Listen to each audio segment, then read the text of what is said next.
Bem-vindos então ao nosso quarto módulo, e nesse módulo nós estaremos falando sobre a temática Lei 13.019 de 2014 e Orçamento, suas interrelações para o financiamento de políticas públicas. Então, nesse módulo, nós vamos estar trabalhando esses dois instrumentos, que se interrelacionam aí na hora de falarmos em financiamento de política pública, principalmente aí quando a gente fala dos fundos, da financiamento através dos fundos. Importante a gente destacar aqui duas coisas antes da gente iniciar. Primeiro, que nós vamos ter uma oficina falando sobre orçamento. A gente vai falar aqui da parte teórica do orçamento, mas a gente vai ter uma oficina onde nós vamos trazer um modelo dos instrumentos orçamentários e nós vamos estar trabalhando cada um desse instrumento, tá bom? Quanto à Lei 13.019 de 2014, esse curso vai se aprofundar mais nessa lei, então a gente entende que nós vamos conseguir aqui abarcar toda essa demanda. Também é importante destacar que esse módulo ele é uma continuidade do módulo anterior, Lembra aí que o módulo 3 é um módulo de transição, onde a gente encerrou a temática do módulo 2, e iniciou aí a temática que vai ser mais trabalhado no módulo 4, tendo em vista que nós tínhamos assuntos ali, são assuntos um pouco diferentes, certo? Então, para a gente começar, vamos entrar então direto na Lei 13.019 de 2014, desculpa, tem um erro aqui, é 13.019 de 2014, que é a lei do marco regulatório. E como a gente sempre faz, acho que é uma característica dos nossos cursos, a gente vai começar tratando aí na aula 1 do histórico e princípios. Acho que a gente sempre gosta de trabalhar essa questão da origem para que vocês possam entender, ter uma ideia de por que isso foi construído dessa forma. Eu acho que o histórico e os princípios, eles trazem esse direcionamento. No módulo 3, nós falamos sobre parcerias, então a gente focou bem em como surgem as parcerias, a construção lá desde o início, do que tange a parceria, e aí a gente entra nessa lei que vem para regulamentar essas parcerias, tá bom? Bom, enquanto histórico, nós podemos dizer o seguinte: até a confecção dessa lei, vigorava um sistema de muita insegurança, e insegurança em dois níveis, em nível jurídico e nível institucional.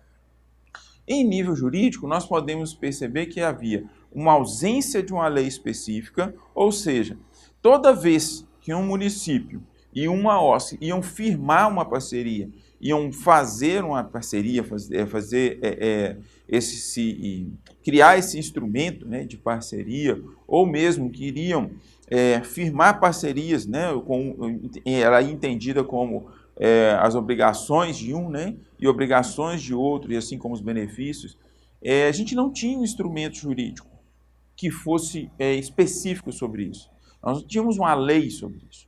Então, toda vez que uma mesma OSC ia fazer uma parceria com o município X e com o município Y, as dificuldades eram imensas. Porque o município X tratava de uma forma, o município Y trabalhava de outra forma. Então, não tinha uma base para saber onde começar. Então, às vezes, isso criava, às vezes não, isso sempre criava alguns estranhamentos, porque o município que tinha uma cautela, tinha um zelo, e trabalhava e exigia mais organização das OSCs para firmar essa parceria, muitas vezes era tido como chato. Então, as OSCs falavam assim, não vou mexer com esse município, não, porque esse município é muito chato, ele pede um monte de coisa. E o outro não, já o outro era completamente tranquilo, não pedia nada. Muitas vezes, e a gente tem vários relatos disso, as transferências de recursos aconteciam sem um instrumento jurídico, sem um contrato, sem nenhum termo. Os municípios adotavam aí a terminologia convênio, mas a gente tem aí vários municípios onde a gente não conseguia encontrar nem esse termo de convênio. Então era repassado a revelia, simplesmente chegava lá e repassava. Outros municípios faziam esse repasse através de lei, então todo ano a Câmara tinha que ir lá aprovar uma lei para permitir a transferência do recurso para a OSC X. Todo ano era uma lei nova. Isso trazia problemas, né? Porque o trabalho já tinha começado, mas a Câmara ainda estava de recesso. Aí só depois que voltava do recesso, aí recebia aquele projeto de lei, passava pelas comissões, para depois sair a assinatura, né? Para sair a aprovação e depois a sanção, e aí publicação para depois o repasse. Então trazia uma demora muito grande. Então essa ausência de uma lei específica fazia com que cada ente, né, criasse a sua organização, ou nem criasse uma organização e trabalhasse de forma completamente desorganizada. Então a gente tinha também essa diferença, né, entre municípios e entre entes.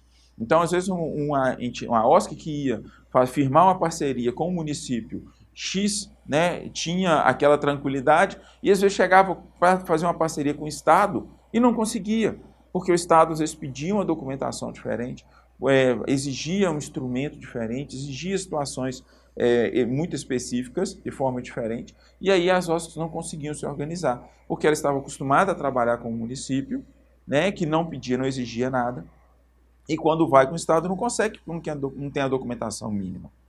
E isso trazia também a situação contrária, né, onde as OSCs, onde muitas vezes os entes, exigiam documentação em excesso, né, pediam documentações que não faziam nenhum sentido dentro de uma parceria. Né? Então, às vezes, pedia documentação de todos os associados. Não faz nem sentido uma situação dessa. Então, essa falta de lei específica gerava essa insegurança. A gente não sabia como a gente ia firmar esse termo, né? E até se ia firmar essa parceria, esse convênio. Era muito confuso, era muito bagunçado. A gente não tinha um norte para saber onde que a gente tinha de referencial e também não tínhamos algo que definisse com que ao mesmo que era requerido por um município, também era por outro, para o Estado, para a União, para trazer essa tranquilidade e segurança e permitir uma organização da OSC. Como eu não sabia quem que eu ia atender, como é que eu ia me organizar? Então a gente tinha aí essa insegurança, né? Nesse momento, que é uma insegurança jurídica. Também interpretações distintas. Muitas vezes, né, ainda que tivessem legislações semelhantes, né, as interpretações eram completamente diferentes. Isso acontecia muito nas prestações de conta. Então, o que era prestação de conta para um município, o que era prestação de conta para outro município? E a OSC ficava perdida nisso aí. Então, o município pedia uma série de documentações, comprovantes de pagamento, cópias de cheque, né? Na época, a gente trabalhava muito com cheque, cópias aí de cheque, extratos bancários, cópias de nota fiscal. Já outros não pediam nada. Chegava lá e pedia simplesmente uma informação, né? Um documento de prestação de contas, e recebia lá um ofício, né? Informando que finalizou as ações. Né? Enquanto um às vezes pedia foto, queria várias fotos, filmagens, lista de presença, o outro não. O outro entendia que prestação de contas era simplesmente informar que cumpriu o objeto. Então trazia essa dificuldade de interpretação. Cada um interpretava de uma forma, né? E aí dificultava até mesmo a própria organização. Analogias indevidas com entes federados, isso acontecia muito, né? Então, às vezes, isso desconsiderava a realidade local. Então, às vezes, eu tinha um município de 3 mil habitantes, ou menos de 3 mil habitantes, né, que queria fazer exigências no grau de um município do tamanho de Belo Horizonte. Então, vinha lá com todo aquele protocolo, né, de Belo Horizonte, que Belo Horizonte exigia das OSCs lá, para tentar exigir da OSC do município. Pior, né, a gente já viu em municípios aí que pegavam toda a estrutura e utilizavam leis de parcerias a nível federal para poder aplicar no município. Município com menos de 3 mil habitantes, que tinham ali talvez uma ou duas. Claro que a gente não está dizendo, né, isso não quer dizer que tem que deixar de qualquer forma que o município é pequeno, mas essas adequações à realidade, elas são necessárias. Né? Uma OSC de Belo Horizonte tem uma estrutura muito maior, atendimento muito maior do que uma OSC lá no município pequenininho, né, de 2 mil habitantes, 3 mil. Quando a gente compara isso, né, a gente pode fazer essa comparação com Belo Horizonte e Ipatinga, por exemplo, que é uma discrepância muito grande. Você imagina com os municípios muito menores, né, que às vezes tem ali uma OSC pequenininha, que atende ali 15, 10 meninos, 10 crianças, 10 adolescentes, enquanto uma OSC em Belo Horizonte vai atender 300, 400. Então tem todo um diferencial que você precisa adaptar, mas fazia essa analogia incriteriosa, né, e desconsiderando toda a realidade municipal. E isso gerava até uma impossibilidade de firmar os convênios. Pouca ênfase no controle de resultados, tá? Aqui, nesse momento, o Estado ali, né? E aí entendendo município, Estado e União, pouco ou nada se preocupavam com o resultado, então não se procurava saber se efetivamente aquele projeto trouxe o resultado esperado, né? Mesmo porque não tinha nenhuma base, né? De como aquela recurso vai ser utilizado, porque não se pensava na construção de um projeto. Eu peguei outro dia no município um pedido de aditamento, agora com marco regulatório. Mandou um ofício falando assim, solicito o aditamento. Mas aditar o quê? Eu não sei nem o que do projeto foi realizado, o que não foi realizado, porque não mandou uma cópia aí de uma adequação do plano de ação, do plano de trabalho, mas não informou o que conseguiu resolver, o que conseguiu ser feito, o que não conseguiu, por que não conseguiu, então por que precisa e quanto tempo precisa aditar. Né? Isso era uma realidade. A OSC chegava lá e falava, preciso prorrogar. Beleza, vamos prorrogar. Né? E não sabia sequer se isso atendeu efetivamente a demanda da população. E aí tocava o barco. Isso gerava uma outra situação, que é o estoque de prestação de contas, porque você não tinha uma legislação para firmar os convênios, muito menos para definir prestação de contas, não tinha prazo, não se via prazo, não se discutia prazo. Então as prestações de contas eram encaminhadas e eram colocadas ali em cima da mesa ou numa gaveta e ia só empilhando. E não tinha nenhum referencial para acompanhar essa prestação de contas. Isso significava que muitas vezes a OSC recebia o dinheiro para fazer uma coisa e fazia outra completamente diferente. E não havia nenhum tipo de acompanhamento, de análise, e esse dinheiro que é público ficava para ser utilizado muitas vezes para satisfazer questões pessoais, questões privadas ali, às vezes dos diretores das OSC. E não havia uma fiscalização. Então era um clima de completa insegurança jurídica. Isso dificultava, inclusive, com que as próprias empresas aplicassem, né, destinassem seu recurso para utilizar, fizessem aí as deduções fiscais ou doações para financiar as ações das OSCs, porque não tinha nenhuma segurança, não sabia efetivamente se o dinheiro que ela, né, estava encaminhando estava sendo utilizado de forma correta. Tá? Além dessa insegurança jurídica, nós temos uma insegurança institucional, que se caracterizava por uma ausência de dados sistematizados, então a gente nem sabia, né, não havia ali uma informação se foi efetivamente firmado o termo, se foi assinado, se tem um convênio, se não tem, quantas OSCs tem no município, se tem, né, inclusive, se não tem, se elas estão organizadas, se não estão organizadas, quem elas atendem. Então não tinha uma sistematização desses dados.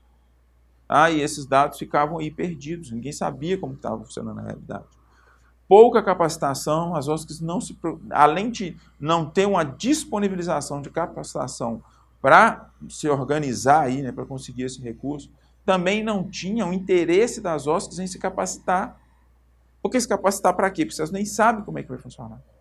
E muitas vezes o que funcionava era a lógica do parceiro, né, aí dizendo do companheiro. Eu tinha o prefeito, que era o prefeito que eu apoiava, que a gente trabalhava com ele. Quando ele ganhava, era a minha OSC que ele ia financiar. Então, eu trabalhava muito isso aí do clientelismo, né? A gente trabalhava muito com essa lógica do clientelismo dentro aí da administração pública. Aquele que me interessa, que me apoiou, que me ajudou, eu vou ajudar. Os outros, não importa se estão fazendo um bom trabalho, não vamos ajudar. Planejamento insuficiente ou inexistente, que foi insuficiente para não ser inexistente, para não dizer inexistente, porque não havia sequer necessidade de construção de um plano. e muito menos a necessidade de seguir um eventual plano. Se por acaso apresentasse um projeto, seguir esse projeto era coisa meramente facultativa para quem apresentou o projeto. A administração, né, o gestor, não se preocupava em fazer cumprir o que foi planejado, né, ou pelo menos fiscalizar. Aí, e havendo uma alteração, precisaria ser encaminhado. Eles simplesmente não apresentavam um plano, pediam o recurso, recebiam o recurso e usavam do jeito que queria. E mesmo quando apresentava, muitas vezes, na maioria, o recurso ia para coisa diversa. Porque chega lá, um projeto precisava, por exemplo, de 100 mil para ele funcionar, mas o município só encaminhou 50, então não vou ter como realizar esse projeto mesmo, eu faço uma outra coisa aqui. Então não tinha nenhum tipo de planejamento, até porque não era exigido esse planejamento. E se fosse exigido, seguir esse planejamento não era uma pauta. E por fim, dificuldade de adaptação às normas e o sistema. Então, como não havia uma obrigatoriedade de acessar um sistema, né, o sistema estava lá disponível, e a gente está falando do SICONV, as OSCs não se adaptavam a isso. Nem queriam preocupar, nem se preocupavam em chegar em se adaptar, tá? Em entender o funcionamento para poder fazer aquilo de forma diferente. Tudo isso, gente, todos esses problemas gerou uma necessidade de soluções. E essas soluções, a solução escolhida aqui dentro dessa política de parcerias foi a construção de duas agendas. Uma agenda normativa e uma agenda de conhecimento. Quando a gente fala de agenda, né, normativas e agenda de conhecimento, nós estamos falando de planejamento. Então foi realizado aí um planejamento, tá? Tanto normativo, trazendo alguns princípios, como de conhecimento. Aí, desculpa aqui, gente, tem mais um probleminha, né? Agenda de conhecimento e não agenda normativa de baixo, tá? Então foram duas agendas. Quando essa expressão agenda é entendido como um planejamento. Então começou um planejamento, uma organização para a construção de um instrumento que eliminasse essas inseguranças jurídicas, aplicando alguns princípios. Dentro da agenda normativa, a ideia é a aplicação do princípio da contratualização, da sustentabilidade e da certificação. Ou seja, os repasses ou as parcerias só seriam firmadas mediante um contrato, mediante um instrumento jurídico que garantisse a existência e validade dessa parceria. Isso é um contrato, tá? Claro que de forma, no sentido amplo, né, no geral, mas é um contrato. Inclusive vinculando o repasse de recurso a essa contratualização. Então, não havendo a contratualização, não há o repasse do recurso. Um outro princípio dentro da agenda normativa foi discutir a sustentabilidade. As OSCs não podem depender do recurso da administração. Claro que o recurso né, do Estado, ele é sim, e deve sim ser utilizado como instrumento para garantir uma sustentabilidade, ou para alcançar uma sustentabilidade. Mas a OSC, ela precisa ter sustentabilidade, independente de vir um recurso ou não. Porque lembra que o recurso é voluntário? Então o Estado pode ter a vontade de repassar o recurso, pode simplesmente entender que não tem mais essa vontade, né? Ou mesmo capacidade. E aí um projeto que é muito bem trabalhado, muito bem feito, se perde por falta de recurso que o Estado não repassou. E aí a OSC não vai funcionar. Então tem que se buscar, dentro dessa lógica, a sustentabilidade. E está dentro da agenda normativa porque é exigido, né? Deveria ser exigido pela nova lei, que todo o trabalho fosse feito buscando a sustentabilidade, tá? A gente está falando isso, né? Deveria, porque é o pensamento no momento, tá, gente? Eles foram concretizados, a gente vai ver mais à frente. E a certificação, que é a prova de capacidade, tá? Para poder realizar aquele projeto. Então era necessário, então, haver uma prova de que ela tem condição de executar esse projeto. Tá? Ainda que essa condição venha a ser adquirida com a formação da parceria, mas eu tenho que demonstrar que ou eu tenho essa condição, ou eu terei a partir do momento da parceria, buscando isso, tornar isso sustentável, fazendo isso através do contrato. Então, são princípios aí da agenda normativa que se intercalam, se interligam. Bom, dentro da agenda, então, de conhecimento, trabalhar dentro desse instrumento a capacitação e formação, tanto que dentro do marco regulatório há a previsão da criação das comissões, né, do marco regulatório, dos fóruns do marco regulatório, comunicação e disseminação, então tudo deve ser publicizado, por isso a necessidade dentro do marco regulatório de colocar na internet todos os termos de parceria, obrigatoriedade aí tanto da OSC quanto da administração pública, que também tem que criar seu instrumento de divulgação, e estudos e pesquisa, uma vez que os projetos, a base do projeto começa com a análise da realidade em que você quer transformar com o projeto. Então, juntou-se, entendeu-se que através da concretização desses princípios, a gente poderia, aí sim, ter um instrumento normativo que ia sanar todas aquelas inseguranças que a gente vivia naquele momento. E esse instrumento, gente, foi sim a Lei 13.019, certo? Com isso, então, a gente encerra a nossa primeira aula e a gente dá continuidade na próxima aula a essa temática. Vejo você, então, na próxima aula.